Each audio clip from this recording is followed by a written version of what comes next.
Porto e Mar à Tribuna. Oferecimento AMA. Associação Comercial de Santos. Bauline. Concais. Ecoporto Santos. Eldorado Brasil. Praticagem São Paulo. Samarco Advogados. Van Ord. E Sopesp. Boa tarde a todos. Sejam todos bem-vindos a mais esta edição do webinar Porto e Mar 2020, a 13ª edição, que vai ter como tema a desestatização do Porto de Santos, oportunidades e riscos. Aliás, eu quero agradecer a participação de todos. Este é um webinar que registrou uma procura muito grande e, aliás, agradeço também a participação dos nossos debatedores, o principal motivo dessa grande procura, desse grande interesse por parte do público.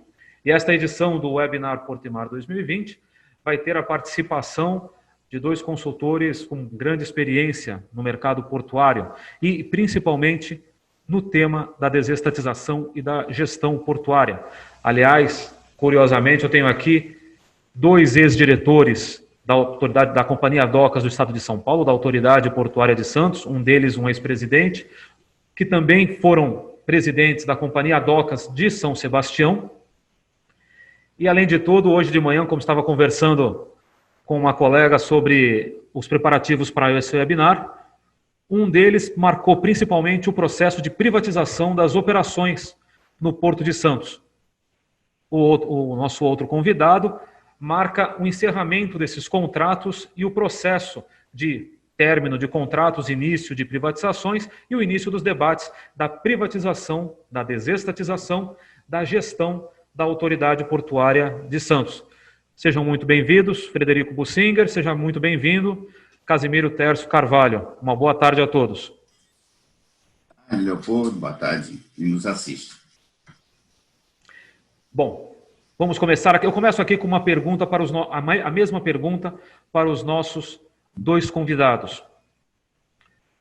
Qual o melhor modelo, na opinião de vocês, para desestatizar o principal porto do país? O modelo que garanta maior segurança, maior participação do mercado, eficiência e que reduza riscos na hora de se administrar este principal porto. Frederico Bussinger, quer começar?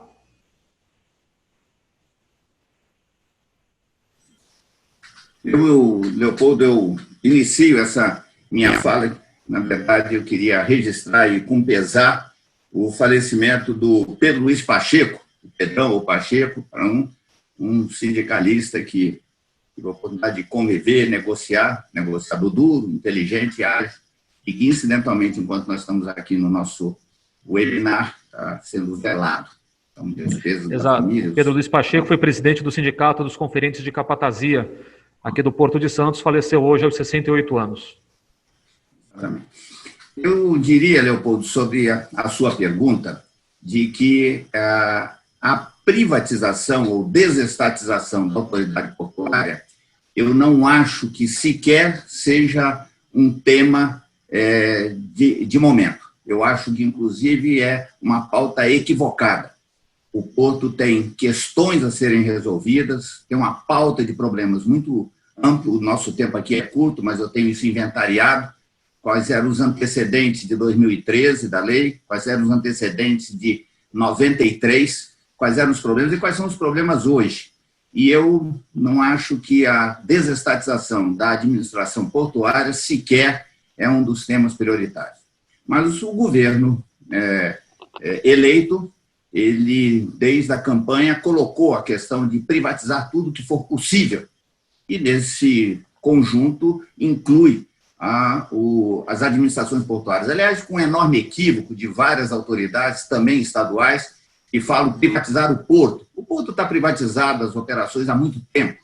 E falam de privatizar a autoridade portuária. Um outro equívoco, a autoridade portuária é imprivatizada. Quer dizer, nós estamos falando de desestatizar a administração portuária. É disso que se trata. E eu não acho que esse seja um assunto relevante nesse momento e nem acho que esse seja o melhor caminho. Mas, dado que está posta a questão, eu diria, trata-se de minimizar os danos, reduzir os riscos. E é nesse sentido que eu tenho colocado, não sou o único, né, na verdade, a ideia da administração condominial, que é tão privatizante quanto. Quer dizer, se o poder público, se o governo federal, ele não quer administrar o porto, se ele quer transferir essa incumbência para os privados, a minha questão é o seguinte: transfira essa gestão para aqueles que já estão no porto. Ou seja, nós temos um conjunto grande, dezenas de arrendatários, centenas de operadores, temos, no caso do Estuário de Santos, e agora chamado Complexo Portuário, nós temos os TUPs também. Portanto, eu penso que o caminho seria da constituição de algum arranjo de forma coletiva, de que aqueles que já estão no porto, eles assumam também essa administração. Há um equívoco conceitual, se fala muito de ativos. A autoridade, a administração portuária é uma função. Então, o que está se falando é a transferência, a delegação de uma função, de uma atribuição. É disso que se trata. Não se trata nem de um bem público e nem de um serviço público, nem uma coisa nem outra. Então, há um equívoco de formulação, e por isso que a gente chega aonde está. Uma segunda questão, que me parece na linha dos riscos, é de que, colocado do jeito que está, nós estamos falando do porto organizado, estamos falando da poligonal. E está mais do que claro que o estuário é uma coisa una. Aliás, eu quero saudar essa compreensão e agora definição em norma do complexo portuário, que é todo o estuário no caso de Santos. Isso faz muito mais sentido do ponto de vista da intervenção regional, da interação com o meio urbano, com as cidades da região, com o meio ambiente, enfim, com a própria economia local. Então, eu pergunto, quem é o CEO do estuário? Não existe. Então, uma sugestão que eu já daria por esse caminho é de que o estudo ele abrangesse o complexo portuário e não apenas a poligonal. E a proposta da gestão condominial envolve todos aqueles que, de uma forma ou de outra, contribuem, se usufruem da infraestrutura do estuário como um todo. Acho também um equívoco colocar São Sebastião junto com Santos. Eu já tive a explicação de que isso economiza um processo, mas São Sebastião, incidentalmente eu e o Testo estivemos lá na direção, é uma coisa que tem uma lógica própria, atende um mercado independente, ele é suficientemente distante de Santos, tem vocações completamente diferentes. Inclusive, eu acho que o governo seria muito mais útil tratar São Sebastião separado, porque certamente seria possível sair essa desestatização antes, o que eu acho essencial. De novo, eu diria que o problema lá não é a desestatização, a administração. Os problemas lá são outros. Por isso que tem o processo patinado, eu diria assim, de desenvolvimento do Porto de São Sebastião. Então, em síntese, eu diria que eu não defendo a desestatização, o meu modelo é o landlord clássico, apesar de ter modalidades, que é o modelo dominante mundo afora. O controle é do setor público, até mesmo como árbitro dos interesses privados e das interações com a economia e com a região. Mas, se o governo, que tem legitimidade para isso, colocou isso na pauta, que seja da melhor forma possível e aí colocado. Então, eu incluiria o estuário como um todo, eu excluiria São Sebastião da jogada, e como tem 5 modelos já pautados, eu incluiria, e essa é uma proposta, incluiria a administração condominial como uma 6ª proposta a ser analisada. E uma administração condominial levando em conta todos os presentes no estuário, não apenas no porto organizado. Evidentemente, existe essa gestão, existe a possibilidade de que, indo a leilão, de que os interessados privados do porto se reúnam, façam um consórcio e participem, e muito possivelmente vencerão. Eles certamente já estão pensando nisso. Mas eu quero destacar que existe uma diferença entre eles assumirem a administração via leilão e eles assumirem via condomínio. Porque a ideia do condomínio é o seguinte: todos que estiverem têm assento dentro do condomínio. Deixou de ter o arrendamento, ele sai. Entrou um novo arrendatário, está dentro da administração. Portanto, apesar de aparentemente ser a mesma coisa, eu diria, eu outorgaria e não concederia. A outorga eu dou como regra, já no início, de quem tem arrendamento, quem tem autorização, ele tem assento dentro, e os novos editais já seriam incluídos. Ele deixou de estar, ele sai. É como os escritórios de advocacia, escritório de consultoria fazem. Se ele entra como um consórcio que vence uma licitação e é um concessionário, ele está aí por 25 anos, prorrogável por 25 anos, estando ou não interessado. A minha lógica é a lógica do olho do dono engorda o gado, ou seja, não há ninguém que interesse mais que a dragagem, por exemplo, que é um grande tabu, funcione, do que os terminais que hoje estão aí dentro. Eles tomariam cuidado, cuidariam muito bem da profundidade do canal, da segurança, dos acessos rodoviários, enfim, de toda a infraestrutura e os serviços condominiais. Essa é a lógica da proposta. Bom, nosso outro debatedor, Casimiro Tércio Carvalho, foi presidente, esteve à frente da Autoridade Portuária de Santos desde o início do ano passado até o primeiro trimestre deste ano. Praticamente coordenou a empresa nos preparativos para este processo de desestatização, processo ainda que está sendo estudado pelo governo, mas que foi considerado uma meta da administração da Autoridade Portuária de Santos desde os primeiros meses do ano passado. Mesmo afastado da Autoridade Portuária, ele tem estudado sobre isso e, inclusive, defende a participação dos arrendatários do Porto de Santos numa possível gestão do porto, mas não no modelo condominial, não é, Tércio? Na verdade, acho que o primeiro ponto que a gente tem que levantar é o porquê que o governo se motivou a privatizar os ativos portuários, né? E não só ativo portuário, mas aeroportuário, as rodovias, enfim. Entendendo que o privado tem uma capacidade melhor de fazer a gestão de um ativo de infraestrutura, o próprio processo de contratação, de compra, a burocracia estatal, ela é pesada para manter isso no ambiente da administração portuária.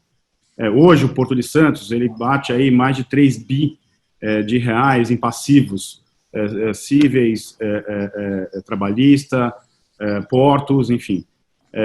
E eu acredito que com um olhar a resolver esses passivos e dar uma melhor gestão e eficiência, um melhor preço ao serviço portuário, que se motiva a privatização.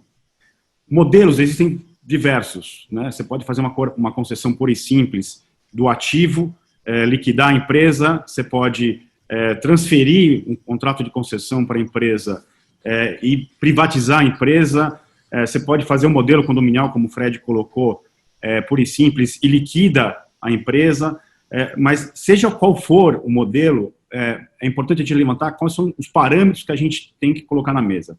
Então, no meu entendimento, melhoria e ampliação dos índices de performance no processo de atracação e desatracação, né? Então, hoje você tem um atraso, uma amarração ou a falta de sincronia entre o prático, o empurrador, o amarrador, a saída de um navio e o canal liberado, né? E, obviamente, a dragagem disponível naquele momento. Quando você está com um navio de grande porte, você tem que considerar, obviamente, a tábua de marés para poder entrar com o navio e sair com o navio do canal. Você tem gargalos que precisam ser eliminados justamente no inbound do porto, ou seja, nos acessos ferro e rodoviários. Então, o porto não deixa de ser uma fábrica, né? Equilibrar o fluxo de cargas no canal, nos terminais, as eficiências das moegas, dos ship loaders, dos ship unloaders, dos STS, a área de armazenagem e, obviamente, o tombo terrestre, seja duto, ferro ou rodo, seria a grande sinfonia, né, que o porto deveria coordenar. E isso tudo, obviamente, atendendo os preceitos das agências, né? A questão ambiental ela é muito importante. Então, se vaza o óleo num terminal, de quem é a culpa?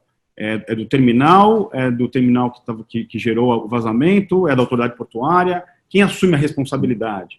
Então, ao contrário do que o Fred colocou, né, quem é o CEO do porto tem que ter um dono do condomínio, né?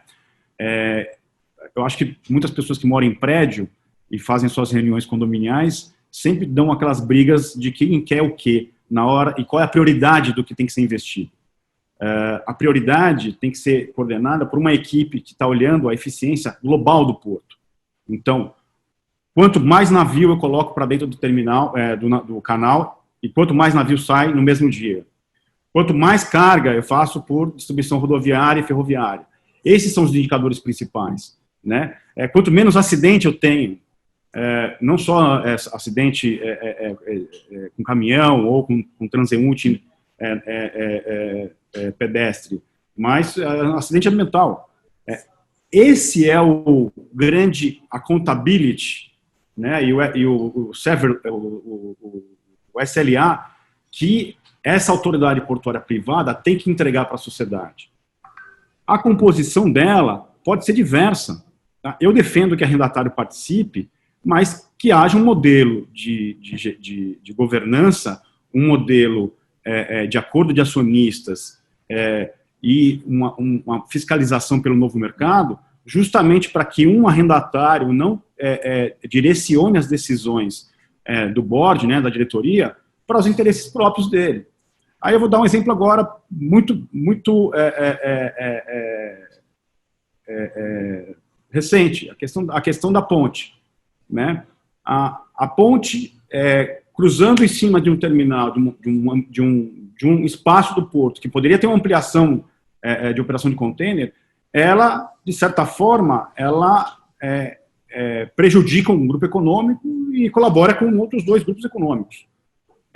Qual é a melhor decisão que um board isento e entendendo que o porto como um todo ele é mais importante do que o acionista unitário para respeitar esse processo?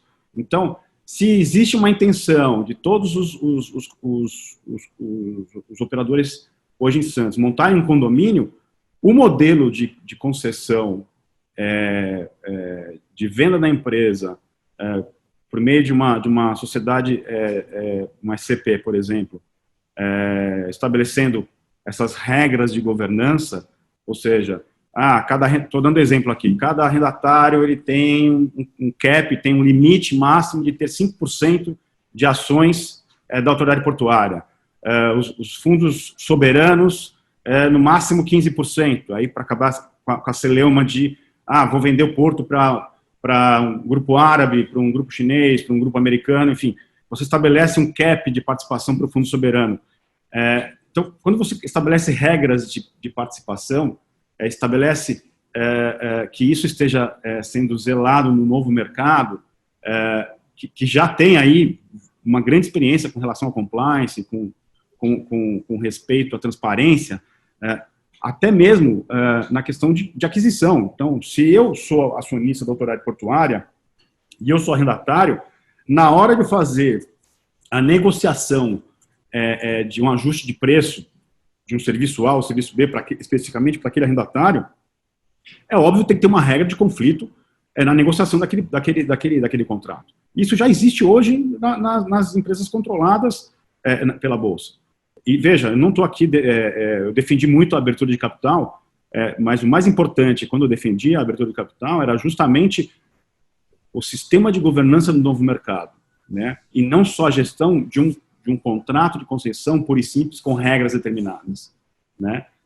E isso, para mim, eu acho que enquadra o porto num modelo de privatização em que garanta a transparência, garanta a competitividade e participação de quem já está no porto. Agora, é fundamental, enquanto a gente ficar pensando no porto como porto e somente porto, a gente deixa valor na mesa, né? Enquanto eu estive à frente da presidência, eu defendi muito o porto como instrumento de desenvolvimento econômico, como se fosse uma câmara de comércio. A tentativa de abrir o escritório na Ásia, abrir o escritório no Oriente Médio e na Europa foi justamente abrir o porto comercialmente e entender melhor quais são os desejos dos nossos parceiros comerciais e o que a gente pode fazer para aumentar a carga aqui. Os arrendamentos de celulose que estão para acontecer na semana que vem foram justamente isso.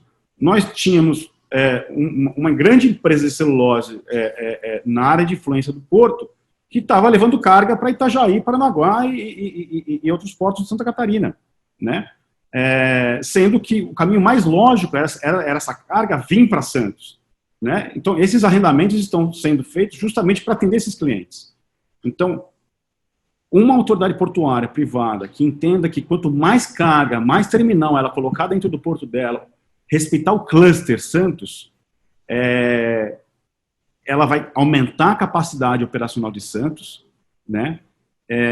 E em algum momento ela vai tomar uma decisão no contrafluxo da decisão do condomínio.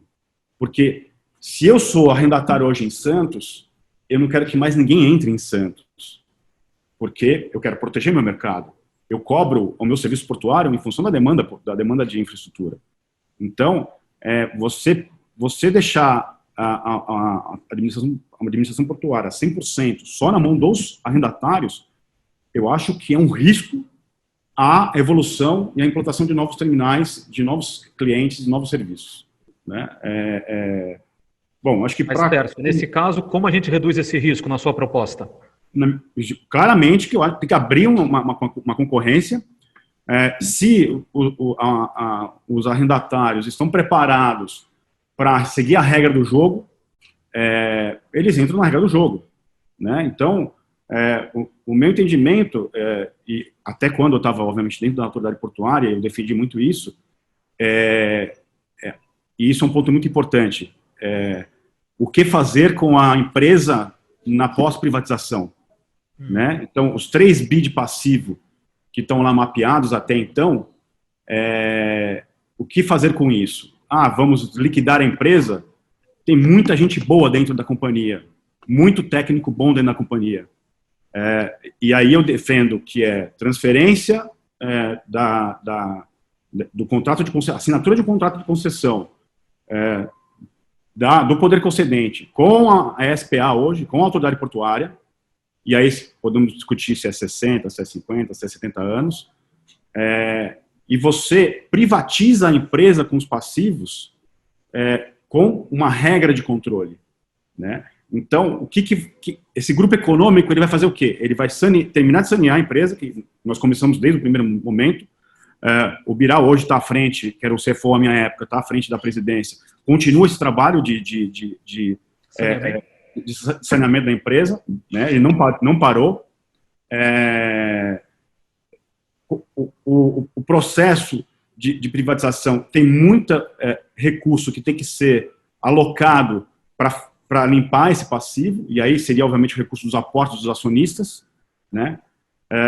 E aí você tem uma empresa, uma autoridade portuária privatizada, com um contrato de acionistas, né? Um acordo de acionistas definido dentro do âmbito regulatório do novo mercado. Não necessariamente abrir o capital é uma necessidade. Eu, pessoalmente, sempre defendo a abertura de capital, porque a nossa Bolsa de Valores ficar oscilando em função do dólar, com uma carteira de poucas empresas de infraestrutura, deixa a nossa Bolsa frágil, né? E isso eu venho discutindo no âmbito do mercado de capitais, até quando eu estava lá atrás, no fundo que eu participava, que era defender, trazer empresas de infraestrutura para dentro da Bolsa e fortalecer a cesta de índices da B3, né? Mas isso é um outro assunto, isso aí é uma decisão que não cabe ao MINFRA, eu acho que também não cabe a esse grupo que vai discutir com o BNDES, mas o mais importante a empresa tem que ir junto, com o passivo junto, até para ser saneado. Eu tenho medo de conceder o ativo e a empresa virar uma FEPASA ou uma Portobras e que fica com funcionários pendurados aí no governo, mantendo esse custo, né, do governo. Então, e como falei, tem muita gente boa dentro da companhia. E tenho certeza que uma autoridade portuária privada vai aproveitar muita gente dentro da companhia, né? E isso eu falo para aqueles que eu já falei várias vezes quando eu estava como presidente, assim, não tenha medo da privatização, porque se você faz o que você tem que fazer com eficiência, o mercado portuário são poucos profissionais que estão presentes no nosso mercado. Então, a maior experiência que um profissional pode ter é passar pelo Porto de Santos. Ele vai enfrentar toda uma cesta de problemas, né? Mas, só para não controlar muito o tempo, as palavras-chave que eu quero trazer é a privatização pela eficiência, não é separar a empresa, leva a empresa junto, tem que ter um olhar de otimização do sistema, tem que reduzir custo, né? A autoridade portuária é sim um centro de lucro, né? Até porque é o resultado que a eficiência dos diretores, né, da equipe recebe. Então, não acho justo um terminal privado ter seu 14º, 15º, 16º salário e quem trabalha na autoridade portuária não ter os mesmos benefícios, né? E numa situação dessa não existe, né? E principalmente, assim, para terminar, o porto, ele não morre e nasce em si. Ele tem que olhar para cima da serra, ele tem que olhar para toda a nossa Interlândia e ele tem que olhar para o outro lado do continente, para o outro lado do mar. De negócios, não é? Exatamente, exatamente.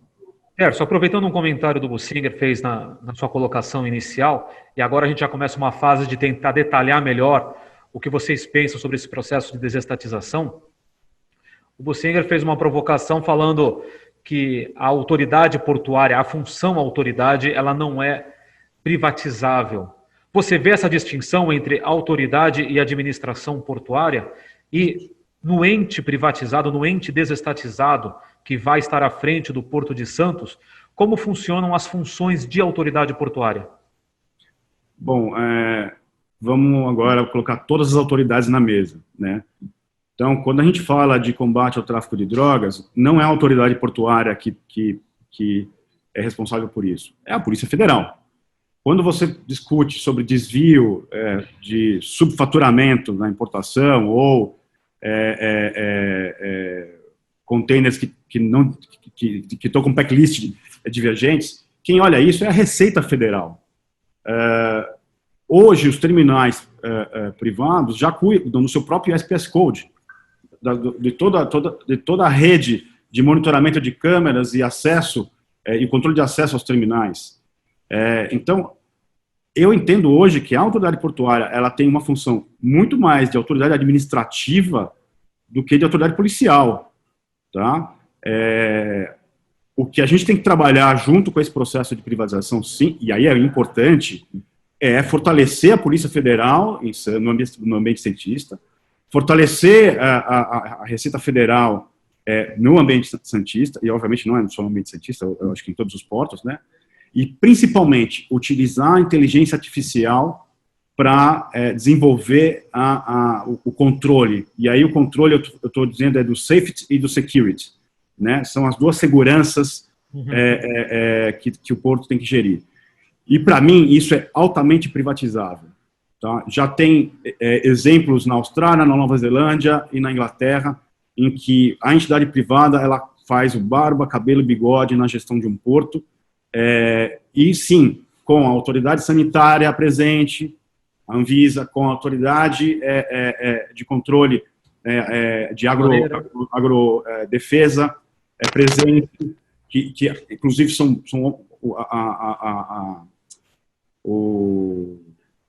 a Vigiagro em Santos é excelente, o COBU faz um excelente trabalho lá, a Polícia Federal tem combatido o tráfico de drogas, enfim, cada um existe muita autoridade dentro do porto. Então, quando a gente fala de autoridade portuária, é preservar e maximizar o fluxo de carga que passa pelo porto e que todos os interesses sejam atendidos. Então, se eu sou um entrante no porto, eu sou não quero citar nome de empresa, mas uma empresa nova que eu estou instalando uma indústria de celulose dentro do estado de São Paulo. Se eu sou um concorrente dessa indústria, eu vou criar impedância, sim, para ele entrar. E se ele entrar em Santos, eu quero que ele entre com um custo logístico maior, porque eu vou competir com ele. Eu não vou dar mãozinha para ele achando que nós somos um condomínio e vamos trabalhar para melhorar o custo condominial. Não. Eu vou criar impedância para gerar custo para ele, para eu ter uma margem melhor de competição no mercado. Essa é a lição número 1 do business. Né? O melhor empresário é aquele que quer ser monopolista de uma atividade econômica. No caso da autoridade portuária, é o contrário. Ela é paga justamente para não criar monopólios dentro do porto, né? Para que haja livre acesso. Preço justo. Não é menor preço, é preço justo. Hoje, a tarifa 1 é paga e você tem as dragagens em espasmo por problemas de contrato. Se você tem hoje um canal que ele não é um canal dragado, que ele é um canal mantido, que não existe preocupação em ter que fazer batimetria de 15 em 15 dias, e o prático tem garantia de que ele está navegando num canal seguro, que ele não vai ter nenhum toque no fundo, e o capitão que está chegando no Porto de Santos está tranquilo com relação a isso, é outro nível de qualidade de serviço. E pagando a tarifa hoje, o cliente está satisfeito? Eu acredito que sim. Né? É aquela coisa, você vai pagar o mesmo preço pelo bife. Um está macio, o outro está duro. Qual que você quer? Bussinger, esse modelo é seguro o suficiente para você? Conseguimos aí, pelo menos, evitar uma maior competição e o desenvolvimento do Porto de Santos com as propostas apresentadas pelo Tércio? Veja, essa descrição é uma descrição sincrética, ela não é exatamente um modelo. Isso é um modelo, é uma coisa incompreensível, tá certo? E eu acho que a contribuição que nós podemos dar ao debate, ao público, é desentranhar, descomplicar as coisas ao invés de complicar. Então, eu queria começar e sugerir, inclusive, de que a gente procurasse identificar aquelas coisas em que a gente concorda e a gente definir e restringir onde é que estão as divergências, as diferenças. Eu acho que essa é uma contribuição que nós podemos dar ao público que está nos assistindo. Então, eu começaria eliminando algumas ilusões, tá certo? Que mais confundem do que ajudam. A primeira delas é o seguinte: questão de autoridade portuária e administração não é uma matéria de opinião. Eu não quero desenvolver aqui. Isso é uma coisa consagrada que foi sendo construído há 8 séculos. E eu recomendo, para tratar dessa questão, de ler o Manual de Reformas Portuárias do Banco Mundial e a pesquisa de governança portuária da European Seaport Organization. Então, não é uma matéria opinativa. Isso tem conceito por trás, tem tecnicidade por trás, e não adianta, não é discutindo que nós vamos avançar. Então, é preciso ter fundamento nisso. A segunda coisa, vamos deixar de ilusão. Os passivos da CODESP, da SPA, elas são... quem vai pagar essa conta é a viúva, é o tesouro. Não há possibilidade de que os erros do passado sejam pagos por quem vai assumir o ponto que vem daí para frente. Isso não existe. Inclusive, entendendo isso, é que a nossa lei de desestatização prevê a figura do ajuste prévio. Isso foi adotado na maior parte das empresas que foram privatizadas.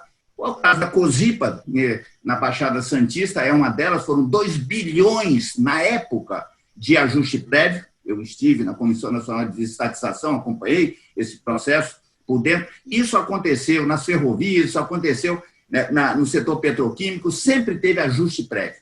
E não vai escapar. Quer dizer, eu acho que não adianta vender a ilusão de que privados irão assumir o passivo, os erros do passado na administração do Porto de Santos. Mas, Bussinger, nem se isso tiver como uma condição ou como uma regra no processo de desestatização, na concessão a ser feita? Eu diria o seguinte: a única regra que vale nisso é a regra econômica, não é a regra do edital. Então, o tempo aqui é pouco para a gente poder desenvolver isso. Ou seja, se tiver um pagamento em troca, pode até colocar no edital. Se não tiver uma coisa, desiste. E eu posso desenvolver e explicar isso depois. Mas eu queria afirmar isso sujeito a provas, evidentemente, depois, de que isso não acontecerá. Agora, eu queria tratar daquelas coisas com quem nós concordamos. Ou seja, eu concordo com a ideia da importância da governança, da transparência e do diálogo com as regras da CVM e da B3. Eu tanto concordo que isso está no edital do TECOM de 1997. Ou seja, isso não é matéria nova. Lá em 1997, e em vários outros editais, do qual eu participei, essas regras de governança não se chamavam exatamente assim na época, mas essa coisa da transparência no fluxo de informações, isso é mais do que saudável. Mas para isso não há necessidade de que a administração do porto, e eu quero sempre distinguir, eu estou falando de administração, é disso que se trata. A autoridade, no seu sentido técnico-conceitual, é imprivatizável. Eu quero dizer e sublinhar isso aí. Não há hipótese das funções da autoridade. Agora, no que diz respeito à governança, ao fluxo de informações, à abertura de capital de que fala o texto, eu concordo. Eu concordo. Eu acho que esse é um bom caminho. Que tem que ser autossustentável, econômico-financeiramente, sim, tem que ser autossustentável. Agora, eu acho um equívoco considerar que o porto é uma fábrica, ou que ele é apenas uma fábrica. Inclusive, na fala final do texto, ele falou que o porto precisa ocupar a baixada, precisa subir a serra. Exatamente. E é exatamente por isso que não se deve colocar a gestão da administração do porto na mão de um privado.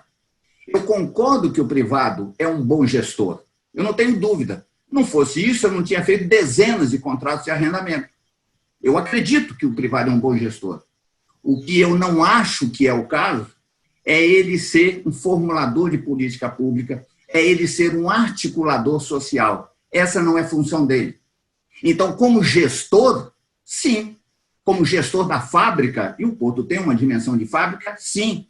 Mas eu não vejo um privado discutindo o futuro da expansão, as articulações com a prefeitura, com o governo do estado no acesso terrestre, com as concessões, os concessionários ferroviários. Não. Isso é uma função exercida pelo poder público. E até o privado, ele até clama por isso. Até ele clama. E esse é um papel que no mundo inteiro é desempenhado. E não se diga que Landlord Port é um modelo europeu. Ele nasceu na Europa, é verdade. Mas esse é um modelo dos Estados Unidos, é um modelo da China, é um modelo da África, de muitos países da África, é da Malásia, é da Indonésia, é de Singapura, é do Japão. Ou seja, este é um modelo planetário. Ele bebeu da cultura de todos os continentes, bebeu da cultura de capitalistas, socialistas, de desenvolvidos e de terceiro-mundistas. E por isso que o SPO identifica 5 modalidades de Landlord Port.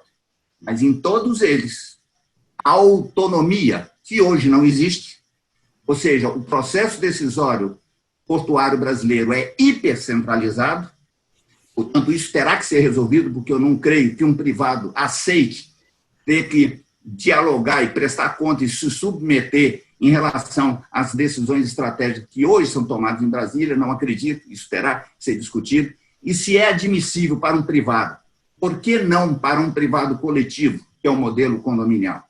Eu acho que essas questões precisam ser desentranhadas, senão a gente começa a misturar tantas variáveis, tá certo? E eu acho que essa discussão do estuário, uma decisão estratégica, isso jamais pode ser tomada. A expansão, o futuro, os próximos 50 anos, essa não há como, inclusive, constitucionalmente no Brasil, compete à União explorar porto, que foi uma novidade na Constituição de 88. Antes disso, as constituições brasileiras, elas previam que compete à União legislar sobre, legislar. A Constituição de 88 diz que, além de legislar, compete explorar. Então, é preciso levar em consideração esses contornos institucionais que nós temos no Brasil, certo ou errado, mas a Constituição diz isso. Então, eu não consigo ver como será possível de que um privado que eu delegue uma empresa, uma novidade, um fundo de pensão que assuma, um fundo de investimento, ou enfim, qualquer outra empresa, assuma esse nível de decisão para administrar, para ser o síndico do condomínio, para manter, inclusive, decisões do tipo, vai aprofundar o canal para 15, 17, quantos metros for. Uma decisão desse tipo é uma decisão que tem interesse estratégico de política pública. Isso interessa a União, isso interessa ao Estado, interessa aos municípios.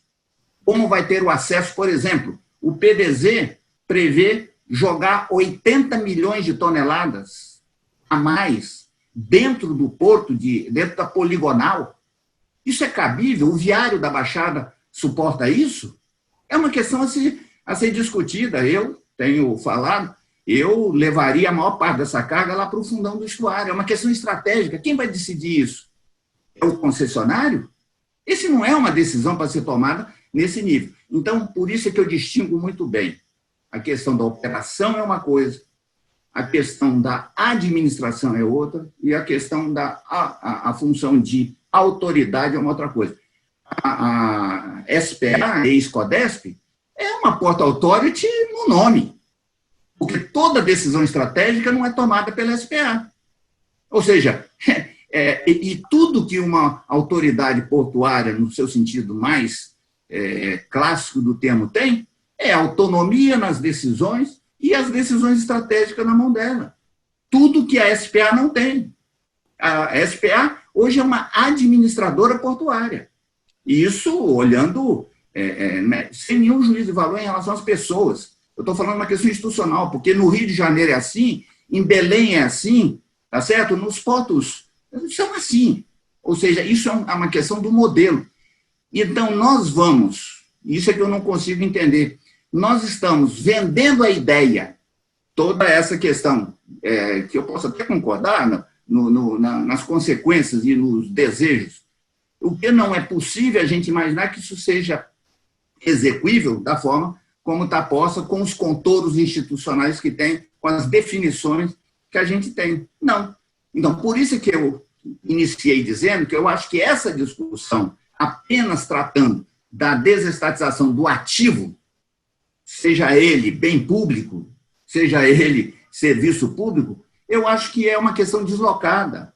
Isso não é a questão central da agenda. E nós vamos passar os próximos 18 meses em torno disso, discussão. Nós vamos viver uma cena parecida com o que foi os anos de 2010 e 2011, na antivéspera da medida provisória 595. Nada acontecia no mundo portuário porque aguardava essa medida provisória, que na época nunca saía. Depois que saiu, teve a discussão do Congresso até virar 12.815. Então, tudo paralisou. E eu posso dar inúmeros exemplos de oportunidades que foram perdidas. Foram perdidas, e eu trabalhei em algumas delas, tenho detalhes dessa questão.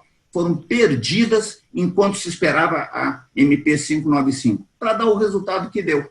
Não aconteceu aquelas coisas que foram colocadas. Então, eu temo que, diante dos problemas que nós temos, e são muitos, temos problema no porto, temos problema nas administrações portuárias, tem questão nas relações com os trabalhadores, com o porto, tem problemas tudo que, como o Técio colocou, e eu concordo, dado. E aí nós esquecemos, deixamos isso de lado e fazemos todas as nossas apostas agora na desestatização da administração portuária.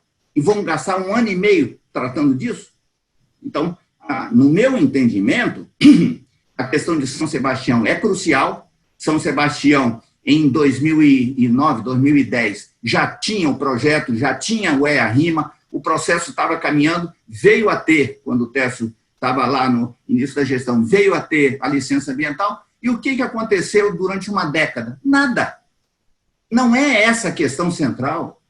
Existem oposições para a expansão do porto em São Sebastião. E essas oposições vão se manifestar agora. De novo, certamente vão se manifestar. Então, eu separaria isso. Eu acho que há ajustes na condução do processo mais do que necessário. Eu volto a insistir.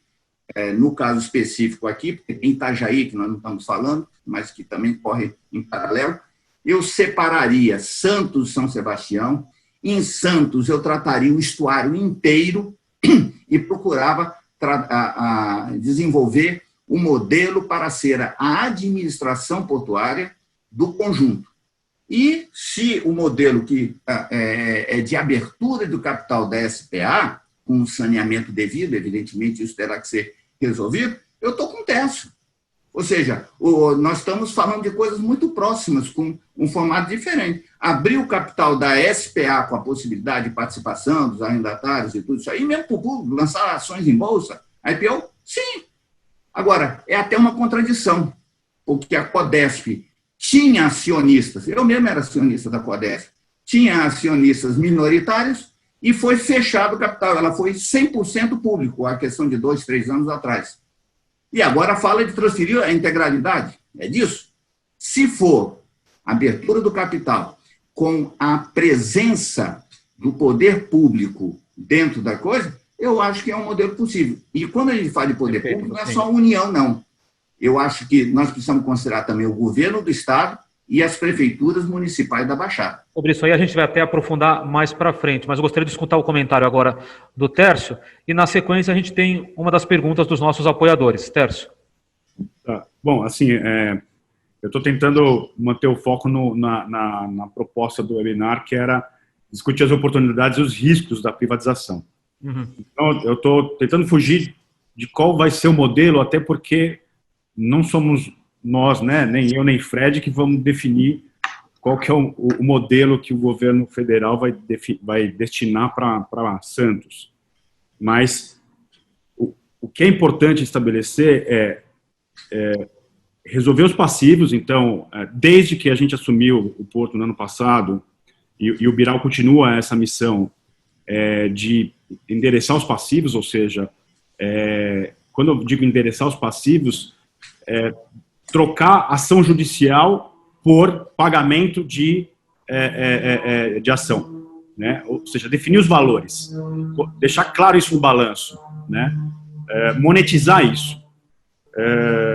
E isso é importante porque na hora que você for colocar, seja na bolsa, ou seja numa abertura de capital, ou no leilão one shot de um grupo econômico, eles vão olhar o valor, a linha do passivo no balanço e vai olhar a geração de caixa da empresa. São só essas duas coisas que eles vão olhar. E, obviamente, o que eu tenho a receber de ações, no caso Libra, por exemplo, né? Que teve até um colaborador aqui que mencionou a Libra. Esses 3 bi e alguma coisa que nós temos a receber da Libra. E aí, nós vamos receber? O órgão federal está atuando para ir atrás, rastrear os bens do grupo econômico e reaver esse valor para dentro da companhia, porque se isso for feito, nós vamos entregar uma empresa com um balanço limpo, sem passivo algum. Aí pode até liquidar a empresa, né? Ou vende a empresa com um ágio absurdo que o governo vai colocar esse dinheiro no bolso.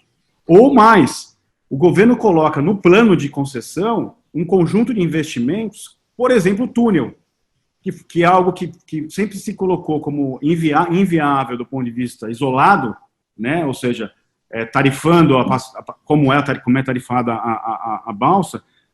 Eu defendo a entrada do ativo túnel dentro da privatização da companhia, da autoridade portuária. E em muitos países, a própria autoridade portuária faz a gestão da sua passagem subterrânea para preservar justamente o seu maior ativo, que é o acesso aquaviário. Então, esses parâmetros, para mim, são os mais importantes. E não é uma questão de opinião, se eu acho ou não acho. O que eu estou dizendo eficiência é importante.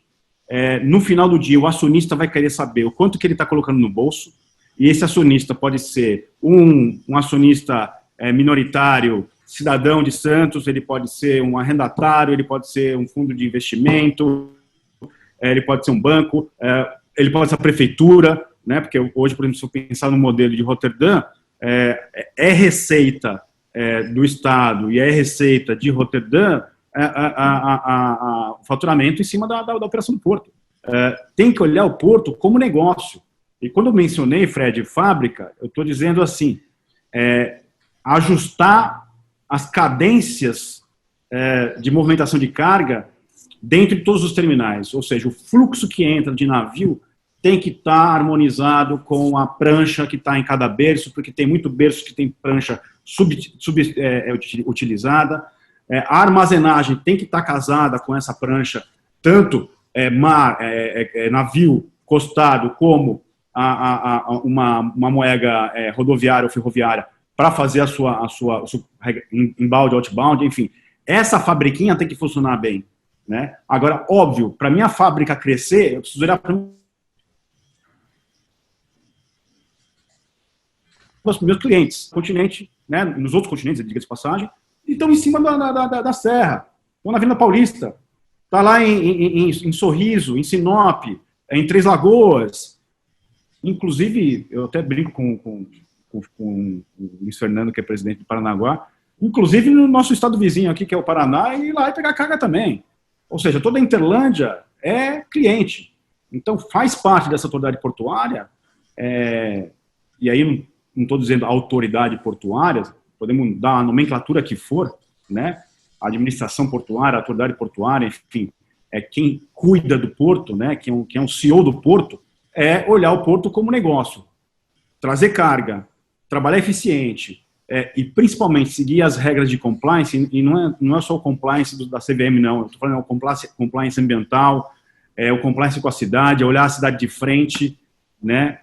Muitos empreendimentos, existem brigas entre governos por posições políticas distintas, e o porto vira as costas para a cidade e vice-versa. Isso tem que ser equacionado, né? O Ministério Público Federal e Estadual tem que acompanhar de alguma forma os indicadores do porto. E aí, concordo com o Fred, transparência é a palavra base, né? Então, o que a gente tem que estabelecer aqui seja qual for o modelo, se ele vai ser condominial, se ele vai ser concessão pura, se ele vai ser, concessão cheia, né? Vou colocar tudo para dentro e leva a empresa junto.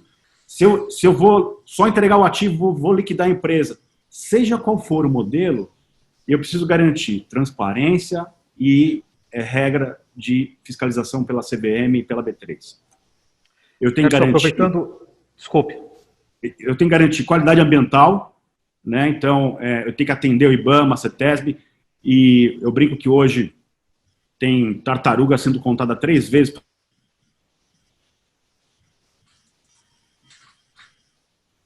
Tércio, você está nos escutando? A gente teve uma falha técnica. Oi, Tércio, desculpa. Você estava falando das tartarugas que estão sendo contadas 3 vezes e o teu sinal acabou congelando. Por favor, continua. Repete o que você estava falando. Então, eu defendo um modelo de gestão ambiental integrado de todo o canal, tá? E aí concordo com o Fred. Para mim não existe poligonal, tanto é que eu chamo de poligonal administrativa, que é onde a gente pode fazer gestão de contrato. Mas o porto é todo mundo, né? Se teve um vazamento lá no fundo do estuário, esse vazamento vai impactar o porto. Aliás, os 2 acidentes que aconteceram em Santos graves, né, na Ultracargo, era um espaço que estava fora do porto organizado e interferiu dentro do porto organizado. Então, tudo é porto. Gestão ambiental integrada, o compliance e a relação com a cidade, e com todas as cidades, não é só com Santos, com Guarujá, com Cubatão, com quem está na serra lá em cima, isso também foi feito de forma integrada. Automatizar o porto, é fundamental automatizar o porto, né? Porque contra sensores, imagem, informação digital, não existe discussão ideológica, né? Então, esse processo de privatização, ele tem que vir, sim, com já uma versão 5.0, já mais do que 4.0, com inteligência artificial, com IoT, assim, tem que se colocar no edital que esse porto vai vir para a modernidade e não ficar com a prancheta do lado do costado contabilizando fertilizante caindo na moeda, que é o que é feito hoje. Aproveitando o teu comentário a respeito das obras que podem ser feitas, que também foi citado pelo Bussinger, a gente vai receber aqui no nosso webinar o Mauro Sammarco, da BA Online, que tem uma pergunta exatamente sobre como essa nova administração, essa futura administração, ela pode realizar as obras necessárias ao Porto de Santos. Ele já vai entrar aí o nosso webinar, e aproveitando até mesmo o fundo aí do Bussinger, que está citando a nova entrada de Santos, com o viaduto inaugurado na semana passada, e que só está faltando realmente o acesso que vai para o Porto, que é a responsabilidade do governo federal, que até agora, a expectativa agora é que seja contratado o estudo para o projeto. O Mauro vai entrar.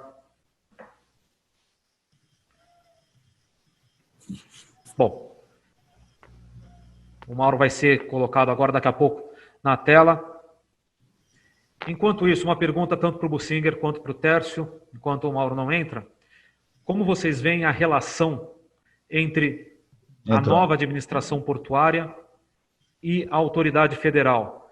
Como é que ela se integra ao projeto de desenvolvimento? Quando a gente fala de Porto de Santos, a gente está falando do desenvolvimento do país. Tem um impacto, uma política nacional por trás das ações do Porto de Santos. Como essa entidade ela vai dialogar com a autoridade federal e também com os vários planos que existem? O PDZ, Plano Nacional de Logística, enfim, qual vai ser esse tipo de relação e como garantir que esses planos sejam respeitados? Há necessidade de algum termo para que, durante esse processo de desestatização, para que esse respeito ocorra? Aliás, aproveitando, essa aí é uma pergunta da editora-chefe da Tribuna, Arminda Augusto, que está nos acompanhando no webinar. Ô, Leopoldo, eu diria o seguinte, se nós essa pergunta não é possível de ser respondida em tese. Eu vejo muitas comparações que têm sido feitas até em defesa do processo de desestatização, né, de transferência da administração do porto para um privado. E muitas vezes é usada analogia com rodovias e com aeroportos. Eu diria, com rodovias, a diferença do porto é quase total. A diferença com o aeroporto, eu diria o seguinte, são muito menores as semelhanças do que as diferenças. Eu quero apontar duas em particular. O comando do aeroporto é um comando que está fora da mão do concessionário na maior parte dos aeroportos. Inclusive, em alguns onde houve experiência para transferência do concessionário, foi devolvido agora recentemente. Exato. E, no caso do porto, essa questão da entrada e saída, como até o Tércio colocou, essa é uma função das mais importantes, que eu diria que embute uma função de arbitragem da autoridade portuária no seu sentido mais estrito.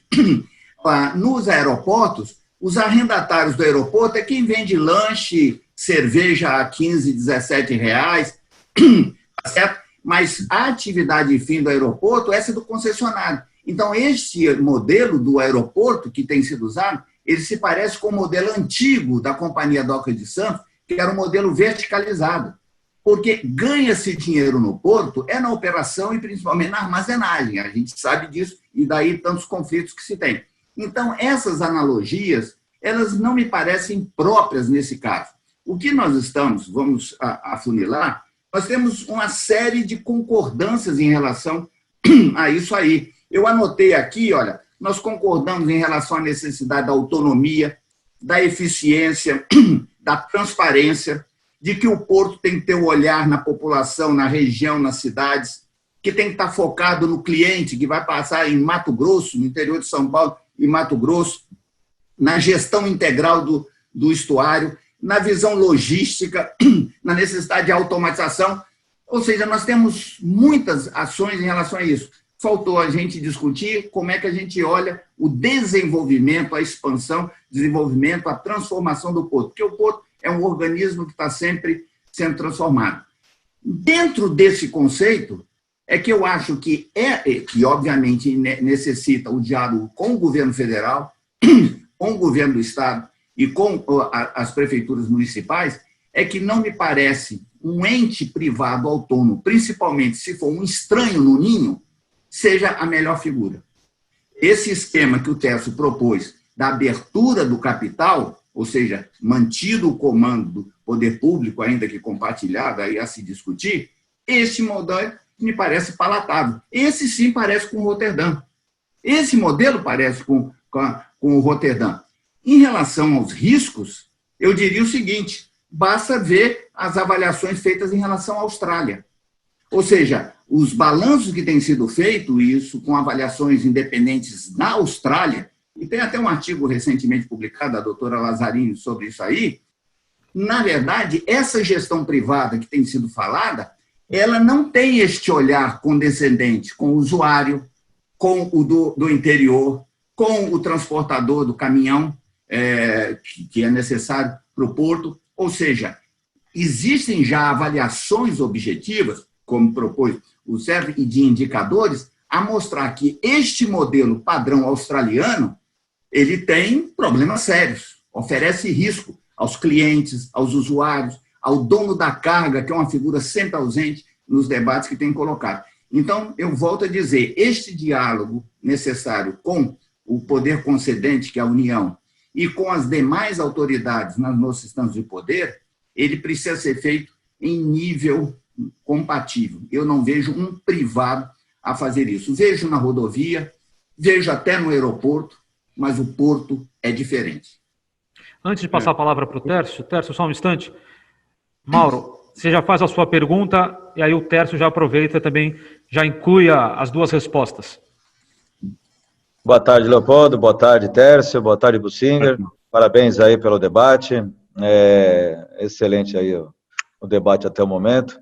Aproveitando aí sobre o assunto investimentos, gostaria da opinião de vocês, se deverá ficar claramente estabelecido, né, quais devem ser os investimentos e as obras que a nova gestora do Porto terá o compromisso de executar, né, e o tempo também, né, visando a ampliação da capacidade e da maior eficiência do Porto, né, tais como novo acesso rodoviário. O Bussinger está com essa imagem bonita aí, falta ainda a parte do governo federal, conclusão das perimetrais, né, as obras de arte necessárias aí para resolver os conflitos urbanos, o túnel entre as margens e as outras obras necessárias aí para resolver os gargalos do Porto. Obrigado. Obrigado, Tércio. Obrigado, Mauro. A tua pergunta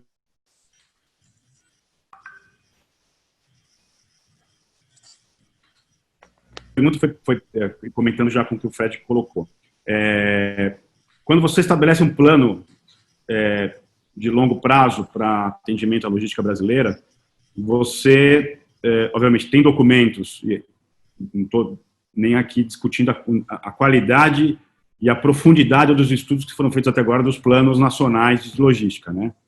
Até porque para o setor portuário você deve ter aí uns 10 milhões de planos aí. O Fred está careca de ver planos diferentes. Tem plano hidroviário que uma entidade faz, plano de logística de transporte, plano de logística portuária, enfim.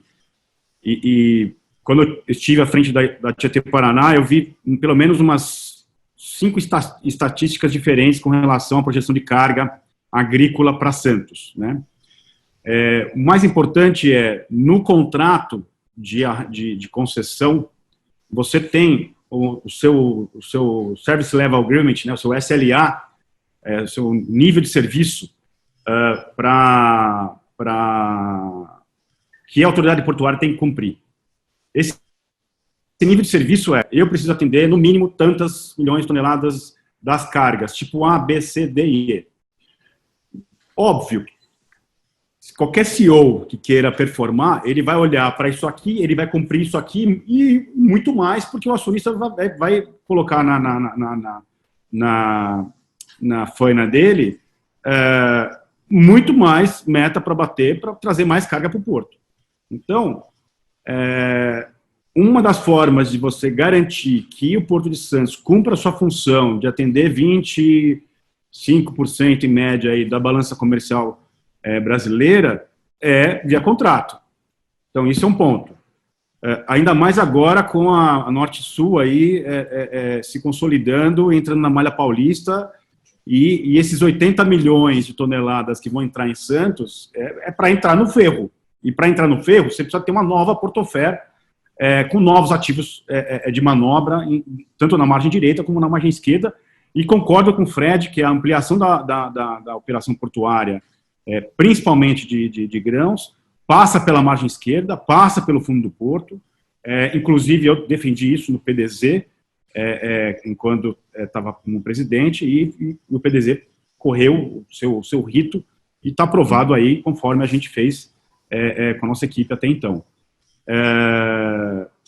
E, junto com isso, você tem um conjunto de ativos a serem investidos. Então, para atender 80 milhões de toneladas entrando em Santos, eu preciso ter a terceira via no Valongo Férrea, eu preciso chegar com 3 linhas na ponta da praia, eu preciso ter pontos de passagem na ferradura, eu preciso eliminar as passagens de níveis, que hoje estão recheadas em todo o porto, e não é só passagem nível com rodo, é passagem nível com pedestre.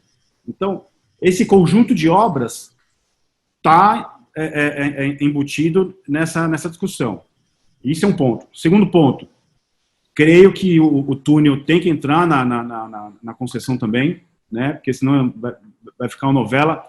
Vai tarifar do mesmo jeito que está sendo tarifado a rodovia e a balsa. É uma receita acessória para a autoridade portuária. Os investimentos na entrada do porto, no acesso, que não estão completos. Até então, a gente estava terminando de contratar o projeto de engenharia dessa nova entrada, que inclusive ele conflitava com a ponte. Então, precisa ver hoje com a equipe lá como é que está essa discussão do conflito da nova entrada para o porto com a ponte. E a questão da dragagem, vamos aprofundar para 16,5 metros até tal ano, entrando no navio classe 366, se aprofunda mais meio metro.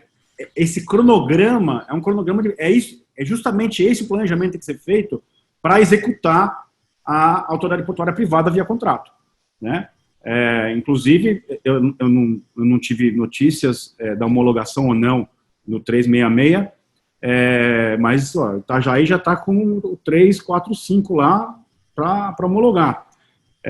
E tem empresa batendo na porta do Porto de Santos querendo atracar o 366.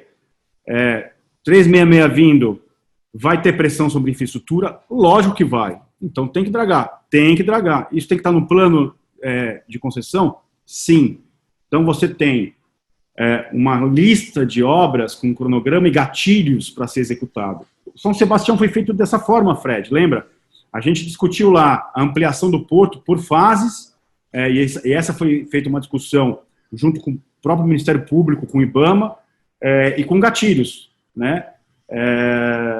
E eu acredito que funciona, né? Então não faz sentido você também obrigar um concessionário a construir uma terceira pista de decolagem se você não tem avião ali para atender aquela demanda. Então, e aí é um processo negocial que tem que ter um dispositivo no contrato de negociação do poder concedente com a concessionária. E isso já está mais do que consagrado no mercado regulatório.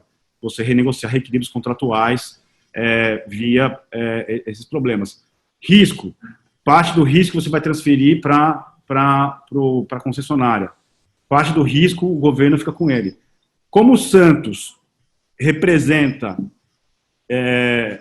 25% da balança comercial e operando aí quase 1/3 em volume de carga, e aí nós estamos falando em 2 sentidos, né? E houve comentários que aumentou, esse ano sucessivamente bateu recorde de movimentação. Óbvio que bateu recorde de movimentação. Com dólar acima de 5, a soja, o milho, o algodão, o café, a celulose, estourou de vender lá fora, né? Agora, é só ficar 5 minutos na ponta da praia e bater foto de 5 porta-conteneiros que está saindo e entrando do porto e vai ver que está batendo lata na metade do carregamento. Então, o Porto de Santos, o risco econômico do Porto de Santos, aí é a minha opinião de fato, ele é muito baixo, porque se o dólar estiver alto, nós estamos exportando absurdamente e a autoridade portuária está ganhando dinheiro. Se o dólar está baixo, você tem a importação e do mesmo jeito você vai estar ganhando dinheiro do mesmo jeito. Então, esse equilíbrio do câmbio, ele equilibra um porto que é justamente o porto que importa e exporta. E aí eu concordo com o Fred, que talvez a gente precisa repensar o modelo de São Sebastião, porque São Sebastião é um porto predominantemente importador, está exportando agora lá um milho em Big Bag, enfim, justamente por falta de capacidade em Santos, porque Santos está com uma operação a toda capacidade, obviamente batendo seus recordes, né? E São Sebastião tem um outro ponto, que é a restrição ali ambiental, como o Fred colocou, que na hora que a gente for discutir ampliação de São Sebastião, eu tenho receio que a discussão dos antiportos, né, Fred, que a gente enfrentou junto em todo o processo de desenvolvimento do porto, que ficam do outro lado do canal, vão criar impedâncias na privatização, e isso pode contaminar, de certa forma, o Porto de Santos, né? Obviamente, nós estamos fazendo aqui considerações iniciais sobre se vai junto ou separado, mas nesse ponto eu concordo com o Fred de, eventualmente, elencar todos os riscos de colocar os dois ativos portuários no único projeto. E contemplando a pergunta do Mauro, em São Sebastião você também tem um CAPEX expressivo lá, né, pelo menos a última conta que a gente teve, batia aí 1 bi e meio de reais de investimento no terminal. Qual que é a taxa de retorno que Santos traz para o investidor versus a taxa de retorno em São Sebastião, e o quanto uma dilui a outra. Isso tudo, eu acredito que, obviamente, a equipe do BNDES deve tratar aí com esmero e prestar atenção para esses riscos, né?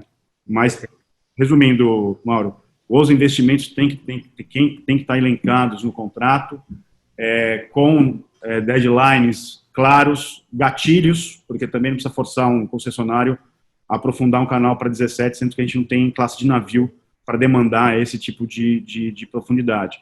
Mas uma coisa que nos preocupa hoje é, por exemplo, começar a competição do estofo da Maré, de superconteneiros com Baby Cape na operação de grãos, né? Então, esses dois navios estão próximos em termos de porte, e eles vão começar a disputar o estofo da Maré, e quem sai primeiro, o container ou o grão, né? Então, daí a necessidade, aí vai ser necessária a dragagem, com certeza.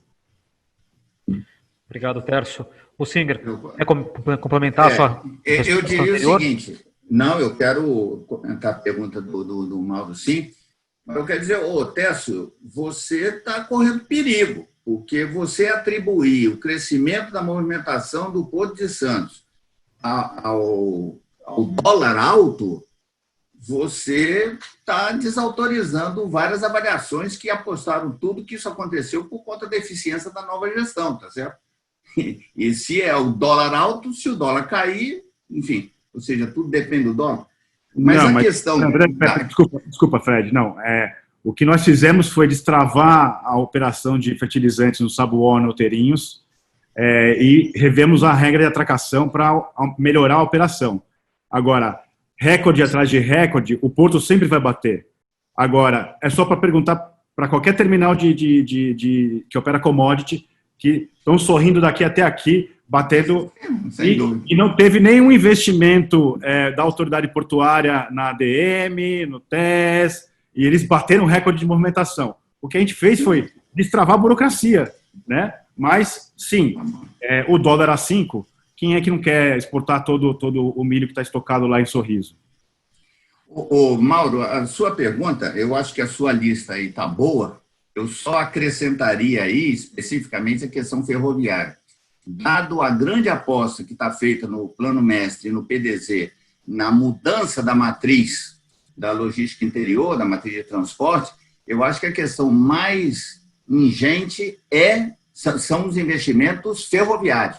O investimento ferroviário tem duas partes. Tem o investimento nas concessões, chegando até o porto, e os investimentos dentro do porto, que aí depende do desenlace da questão da Portofero, sua sucessora, sei lá, o que é a malha interior. Então, eu acho mais preocupante a questão ferroviária, e esses investimentos são importantes e preciso ter uma definição clara colocar. Mas eu ainda insisto que a questão central, quer dizer, que essa questão de atendimento, de compatibilização de oferta e demanda, ele tanto passa pelo aumento da oferta como redução da demanda. Então, eu quero insistir, se você levar 40 milhões de toneladas de granéis, vegetal ou mineral, para o fundo do estuário, você está reduzindo 1 bilhão de TKU, 1 bilhão de TKU de carga que estariam passeando dentro do viário da Baixada Santista. A conta que eu fiz são 2.300 carretas por dia calendário. Ou seja, mesmo com o aumento ferroviário, ainda vai ter aumento das carretas. 2.300, é possível imaginar que o viário resiste isso? Então, eu acho que tem que se pensar nas obras, uma melhoria da oferta, é correto, mas se a gente puder atender essas cargas, reduzindo a demanda do tráfego, é positivo. Evidentemente que eu acho que estar no contrato é uma condição necessária, mas eu diria, de longe, não é suficiente. Basta ver tudo que está previsto nos contratos ferroviários e que agora tem uma discussão nas renovações antecipadas daquelas coisas que não foram executadas ou não foram executadas a consenso.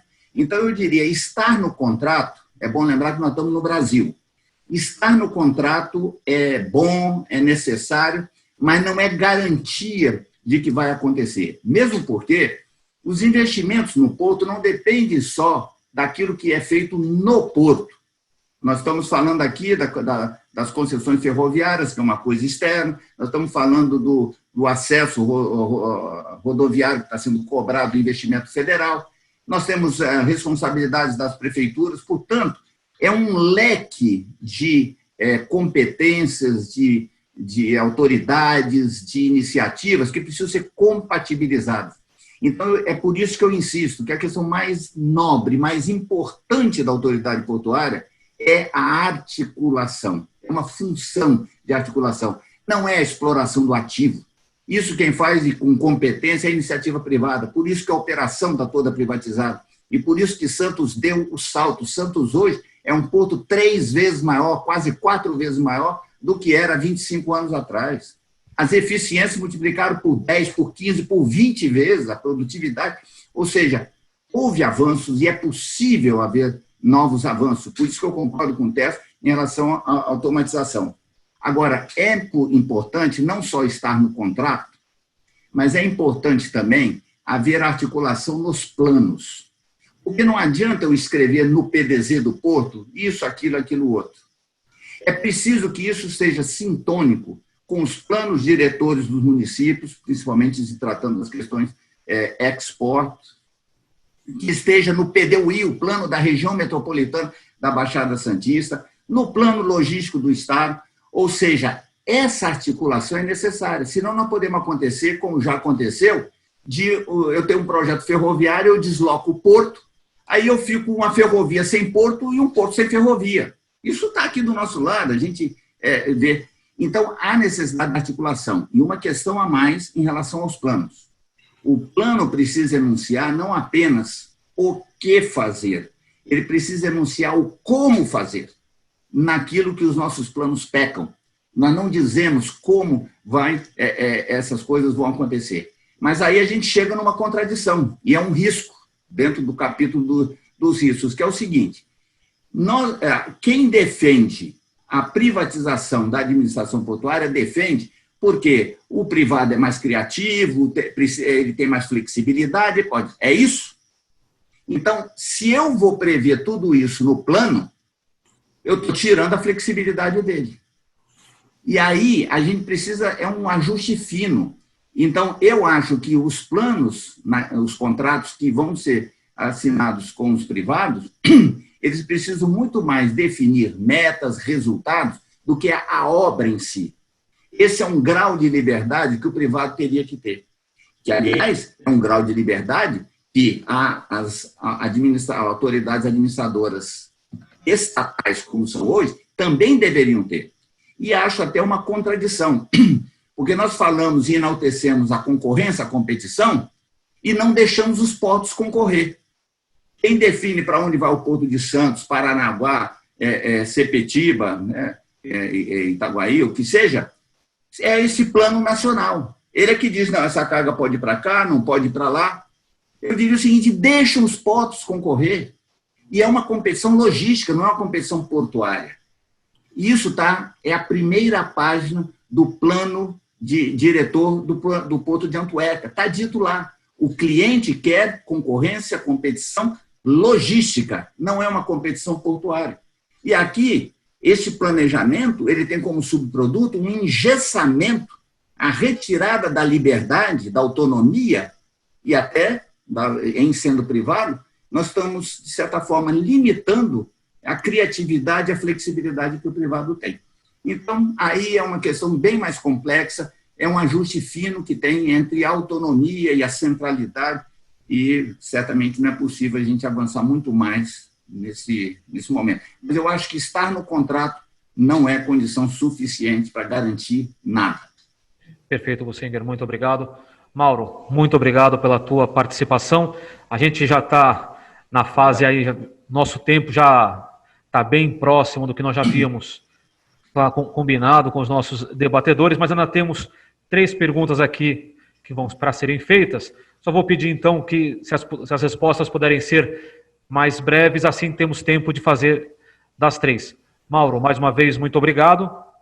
A gente vai receber agora o Márcio Calves, diretor executivo da Associação Comercial de Santos. Vai ser colocado pela organização aí do webinar, fazer uma pergunta sobre o que pode competir à nova administração e o que resta às autoridades nesse novo modelo. Boa tarde, Leopoldo. Um abraço. Me ouve bem, Leopoldo? Márcio, estamos escutando, mas a sua imagem não está aparecendo. Vou abrir. Ok. Obrigado. Márcio, seja bem-vindo ao webinar Portimar 2020. Muito obrigado, Leopoldo. Um abraço para você. Um abraço, Tércio. Bastante frio, né, Tércio? Bom, bem objetiva a pergunta. Quais as atribuições atuais da autoridade portuária, Tércio e Bussinger, as atuais atribuições que poderiam ser passadas por uma administração privada e quais deveriam ficar com o agente público? Alguma dessas atuais atribuições, elas podem ser repassadas para outros órgãos públicos já intervenientes no Porto? Deu para entender, presidente Bussinger? Obrigado, Márcio. Obrigado, Quer começar respondendo? Pode ser. Bom, a partir do momento que a gente pensa numa privatização full da autoridade portuária, eu imagino que você possa transferir 100% do que hoje é feito pela autoridade portuária para uma entidade privada, considerando que essa autoridade portuária privada, ela refine um planejamento executivo de um plano diretor e de um planejamento que respeite a vontade do Ministério por meio da Secretaria de Portos. Né? O que eu quero dizer com isso? Você tem vários níveis de planos. O plano mestre, o Plano Nacional de Logística e Transporte, o Plano Nacional de Logística Portuária, esses são executados pelo governo federal e você assina um contrato de execução desses planos e transfere isso para o nível tático, que aí entraria a atuação da autoridade portuária. Onde acontece isso? Você pode pegar a administradora da hidrovia do Danúbio, a Via Donal. Ela é uma empresa hoje praticamente privada, ela tem um contrato de gestão com o Ministério de Transporte e Gestão Hídrica, e que de 5 em 5 anos é revisto um plano de investimento e um plano de gestão da água do Danúbio, tanto para conter enchente, como para fornecimento de água, como para navegação. E essa autoridade hidroviária, ela executa esse plano. Tá? eu não queria levantar algumas polêmicas, mas, por exemplo, se discutia muito a questão do poder de polícia da Guarda Portuária, tá? E eu comecei no webinar justamente falando do papel das demais autoridades dentro de Santos, tá? Não é função, apesar de hoje, muitas vezes, a Guarda Portuária atuar na apreensão de droga, no suporte à Polícia Federal, no suporte à Receita Federal, de fato, a autoridade competente para exercer esse poder de polícia é a Receita Federal, é a Polícia Federal. E para eventos de força pública, é a Polícia Militar. Tanto é que a Guarda Portuária não compõe as Forças de Segurança Nacional, né? Eu acredito que esse seja o único ponto que poderia ser polêmico, que alguém poderia levantar, que eu acredito que não é um problema isso ser privatizado, né? Hoje você tem várias empresas que prestam serviços de segurança patrimonial e de surveillance privadas, aliás, bem equipadas, inclusive, que atendem puramente essa atividade. Então, respondendo, Márcio, eu não vejo, num primeiro momento, atividade alguma aí que seja impossível de ser privatizada, e se houver, pode ser transferida para um nível estratégico no MINFRA e coordenado isso no âmbito contratual em algum documento de gestão entre o MINFRA e a Autoridade Portuária Privada. Obrigado, Tércio. Márcio, a sua pergunta é o que pode ser transferido da autoridade administradora para terceiros, tá certo? Eu diria o seguinte, sobrou tão pouco para a autoridade administradora, para a SPA, eu diria que se transferir mais alguma coisa, é melhor fechar, porque praticamente ela não tem nada. Eu diria que o trabalho a ser feito é justamente o contrário, é o inverso. Ou seja, a autoridade administradora de Santos, aí eu já não estou discutindo qual é o modelo, eu diria o seguinte, aquele ente que exerce essa função de autoridade administradora, privada, pública, mista, o que for, ela precisa assumir funções estratégicas, e ela foi perdendo com o tempo. Hoje, ela não faz mais o seu plano, tá certo? O PDZ tem que se submeter a um plano mestre do estuário, e, portanto, já tem condições de contorno definida, não define tarifa, não faz licitação dos contratos que tem de arrendamento, não assina os contratos. Portanto, as decisões estratégicas do porto, e aí não é só Santos, o modelo é brasileiro, eles não estão mais com os portos. Por isso que eu digo, a autoridade é quase uma marca fantasia nos dias de hoje. Então, eu diria que a coisa mais importante de acontecer, ao contrário, é de ser devolvido ou ser retransferido para esses entes que administrarão os portos a nível local, atribuições estratégicas. Há uma questão importante que diz respeito ao planejamento nacional. E, evidentemente, que eu acho que há necessidade de haver planejamentos nacionais. A Europa, por exemplo, tem o White Paper, que define, e aí não é mais de estados, aí nós estamos falando de países da comunidade europeia. Só que há uma grande diferença entre o White Paper e o PNL brasileiro, o PNLT, ou PNLP, qualquer um desses instrumentos de nível nacional. O primeiro deles é que o modelo europeu ele é de baixo para cima. Então, é a partir dos estados, a partir dos sistemas, que vai se juntando isso até ter aquilo que se pactua. Essa palavra é importante. Na verdade, o plano europeu é um pacto.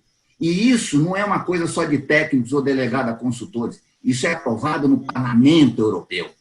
Então, a dimensão política que nós não abordamos aqui até agora, ela é crucial. Nós estamos falando de décadas, de gerações.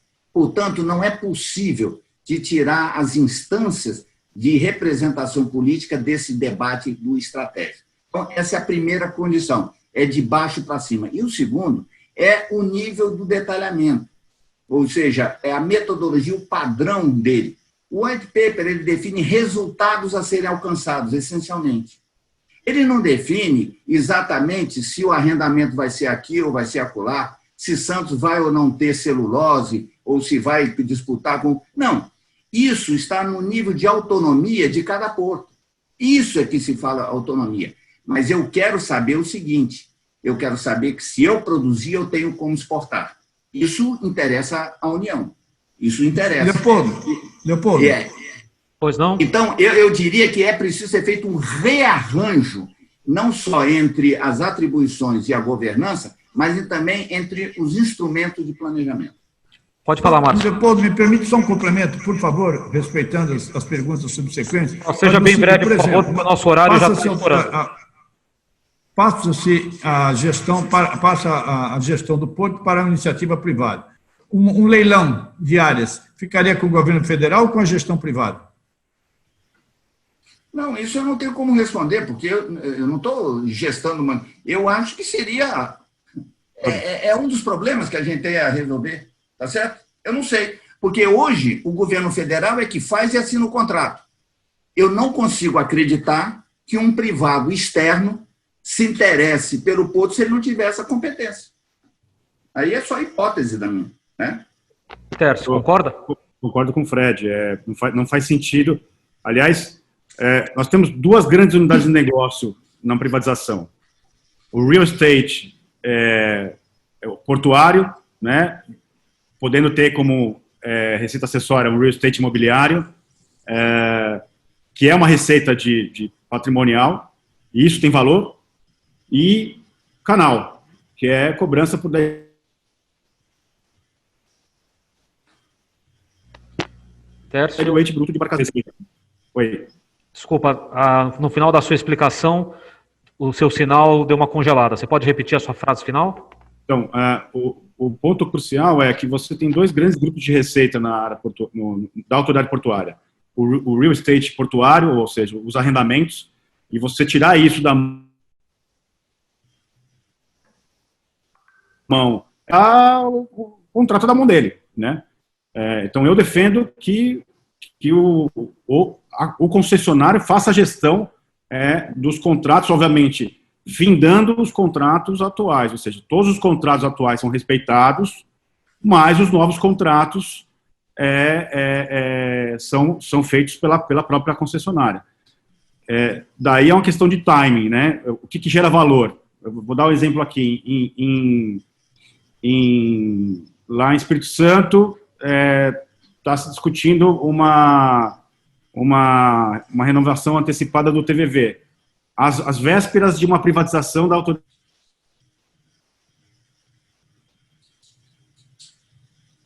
portuária de Vitória. Fazer isso agora ou esperar fazer no segundo momento? Né? Então, é a mesma coisa aqui em Santos. Tem coisas que urgem, né, que precisam ser feitas agora, que é o caso da celulose, que vai ser o leilão semana que vem, mas tem outros arrendamentos que poderiam ser feitos pós-privatização, né? E aí, obviamente, quem vai julgar isso vai ser o Ministério da Infraestrutura, junto com o BNDES e toda a equipe que vai trabalhar no processo de privatização. Mas, para mim, não faz sentido você tirar esse poder esse direito, né? Não é nem poder, é direito de gerir o território portuário da concessionária, né? Tércio, muito obrigado. Márcio, muito obrigado aí pela sua participação. Um abraço. Tércio, Bussinger, mais uma vez eu agradeço aí a participação de vocês. E só agora no encerramento do nosso webinar Portimar 2020, eu vou fazer uma pergunta para os dois, e assim seria a última pergunta do nosso webinar, já que o tempo aí mais do que já estourou. Que cuidados nós temos que adotar para garantir uma boa relação entre o porto e a cidade nesse processo de desestatização? É possível que nesse processo a gente adote algum critério para que tenhamos uma garantia de uma melhor relação entre o porto e a cidade, uma participação da comunidade no dia a dia do porto, na própria definição de estratégias para o desenvolvimento do porto? Tércio, quer começar? Pode ser. Existem vários modelos mundiais que... Eu vou tentar ser... É um assunto que dá um webinar só para discutir porticidade. Uhum. Mas eu vou dar o exemplo de Antuérpia. Inclusive, eles ganharam um prêmio internacional de sustentabilidade por criarem um comitê de gestão dos espaços comuns e a intersecção entre o porto e a cidade. Eu acho que muito tempo o Porto de Santos ficou virado de costas para a cidade e vice-versa, tá? Isso não é uma característica só das diretorias do Porto, mas eu acredito que dos próprios gestores municipais. Então, estabelecer regras de convivência, um plano de ação para essa relação do Porto com a cidade é fundamental, né? Eu tive a oportunidade de lançar o selo Porto Cidade em fevereiro desse ano, foi justamente para mostrar para a cidade que o Porto está presente em todos os lugares. Ou seja, todos os EIVs que foram feitos, executados, obras na cidade de Santos inteira, teve dinheiro do Porto ali. Só que não teve nenhum símbolo ali dizendo que aquilo o Porto estava cuidando. E quando você vai para Hamburgo, ou vai para Antuérpia, ou você vai para Porto de Miami, está lá dizendo, esse bueiro, quem toma conta é a autoridade portuária. Então, e aí as pessoas acham que o Porto destrói a cidade, pelo contrário, né? O Porto é o maior gerador de emprego, é o maior gerador de imposto e é o maior gerador de divisas para a cidade. Então, existe uma necessidade do Porto, e não é só para o Santos, o Guarujá também, as pessoas têm orgulho de morar numa cidade portuária e serem portuários. E esse é um trabalho feito em conjunto, em duas mãos. Não é feito... Mas a instituição desse comitê que você citou, dessa experiência de Antuérpia, ela seria um critério a ser estabelecido durante o processo de desestatização?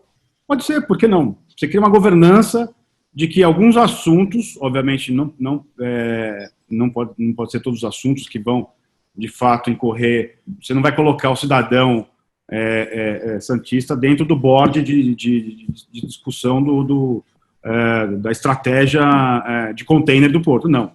O que tem que discutir é a interface. E isso também se discute por meio de plano diretor.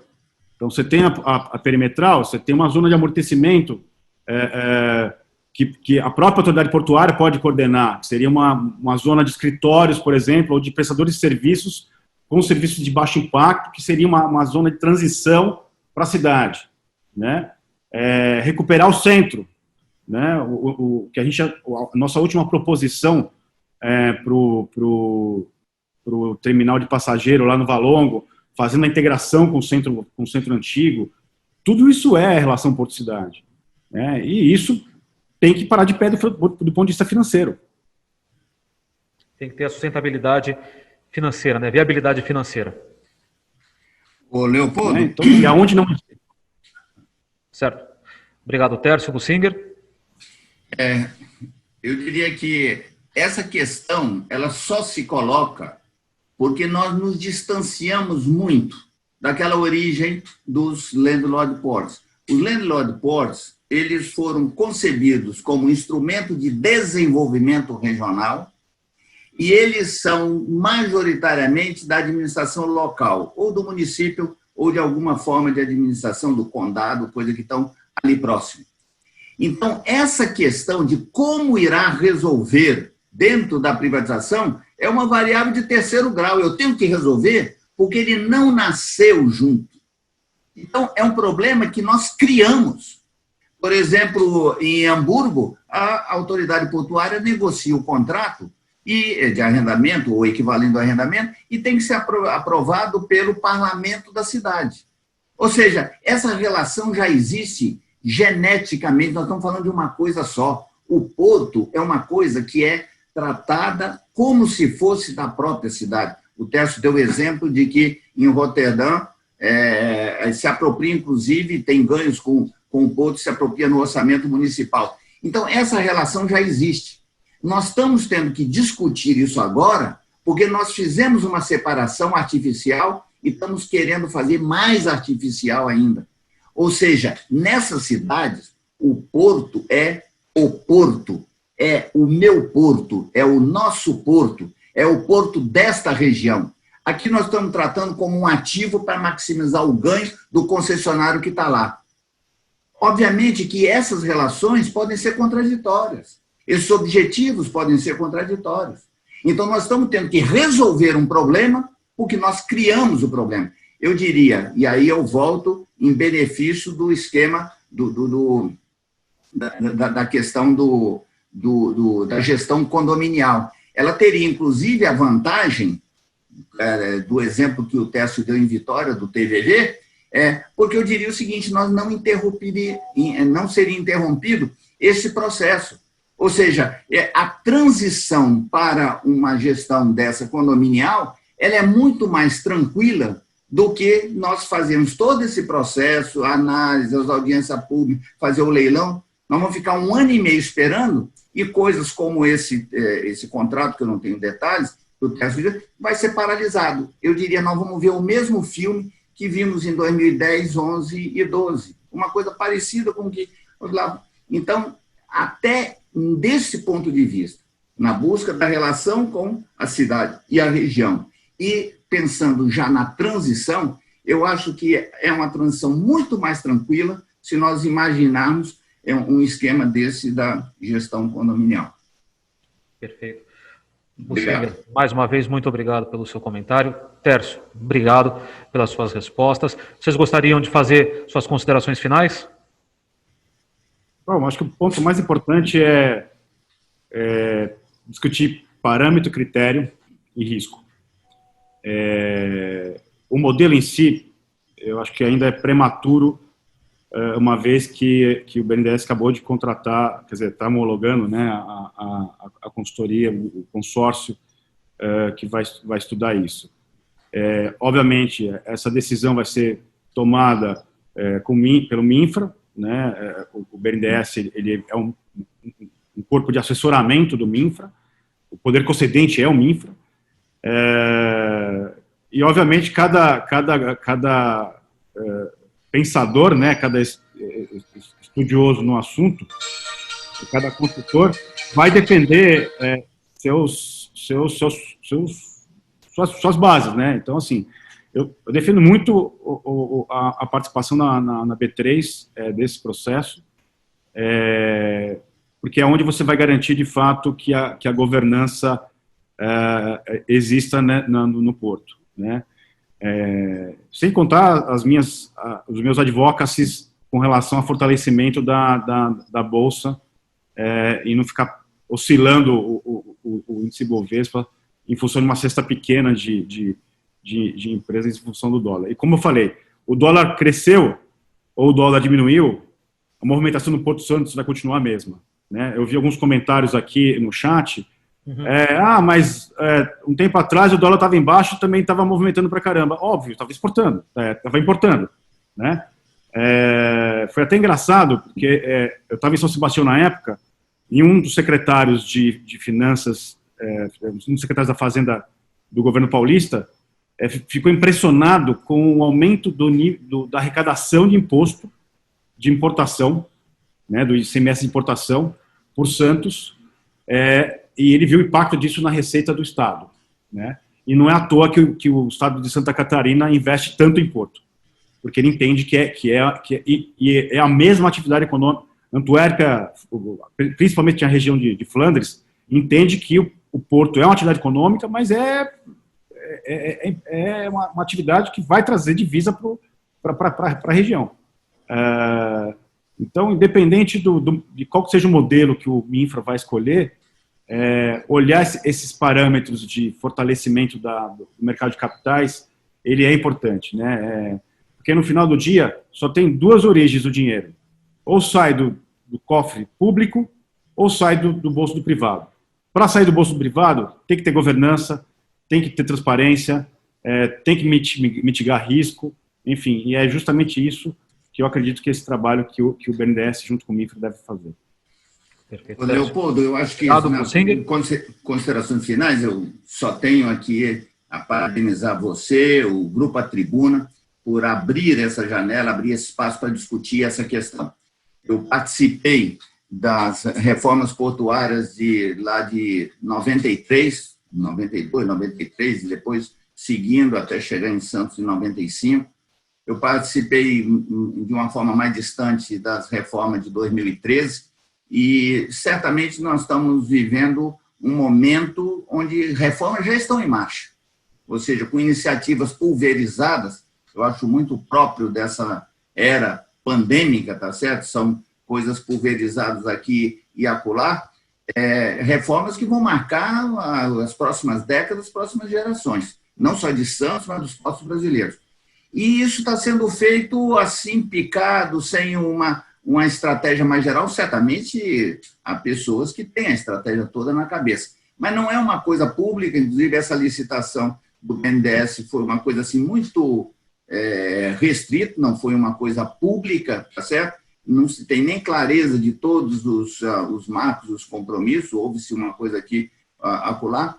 Então, eu diria que esse espaço que a tribuna abriu é da maior importância desse debate, que ele seja feito, porque eu me lembro da participação da comunidade portuária, das prefeituras, do governo do Estado, tanto em 93 quanto em 2013, de uma forma menor, mas aconteceu. E agora nós não estamos vendo, e até a própria comunidade portuária santista, de uma certa forma, tem uma opinião aqui, outra acolá, e eu acho que esse não é um tema só de consultores. E não é um tema só do governo federal. Ele é um tema da sociedade ampliada. É um tema, também acho que as prefeituras da Baixada estão alheias, estão tratando muito perifericamente o tema. O governo do Estado de São Paulo trata os portos, tanto de Santos quanto de São Sebastião, como se não fosse uma coisa no Estado de São Paulo.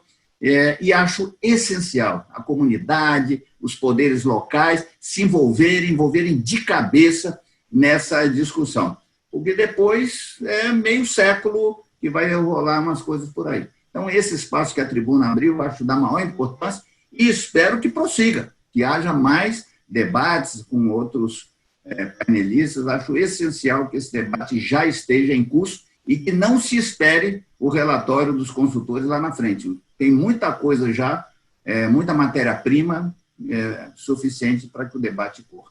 Parabéns, Leopoldo, parabéns à tribuna e muito grato a quem nos assistiu. Obrigado.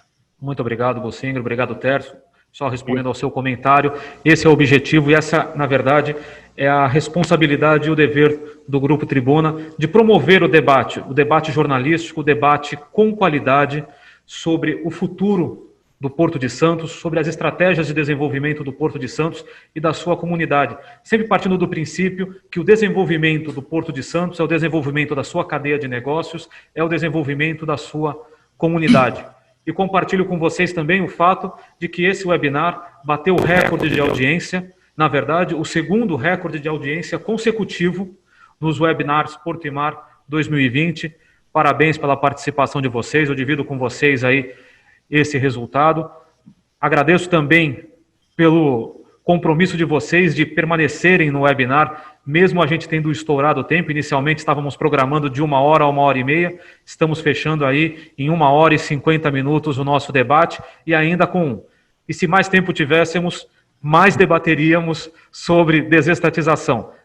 Sim, temos o compromisso de continuar o processo de debate do processo de desestatização, mas eu aproveito e convido a vocês e também convido a todos que estão nos assistindo, quer seja pela plataforma Zoom ou pelo canal do YouTube do Grupo Tribuna, que também está divulgando esse webinar, que na próxima quarta-feira, às 11 horas, haverá a próxima edição do webinar Porto e Mar 2020, com a participação especial do ministro da Infraestrutura, Tarcísio Gomes de Freitas. Vamos poder falar sobre o leilão dos terminais de celulose, que irá acontecer na sexta-feira da próxima semana, o processo de desestatização, as mudanças recentes no setor portuário, MP 945, enfim, o que não faltam são novidades, são temas para serem debatidos no setor portuário, e é a obrigação, é o dever do Grupo Tribuna, do setor de Porto e Mar, debater com qualidade, debater com profissionalismo e responsabilidade. Tércio, Bossinger, mais uma vez, muito obrigado. Parabéns pelas colocações, parabéns a você também por estar nos acompanhando e pela nossa audiência. Muito obrigado, uma boa tarde e cuidem-se.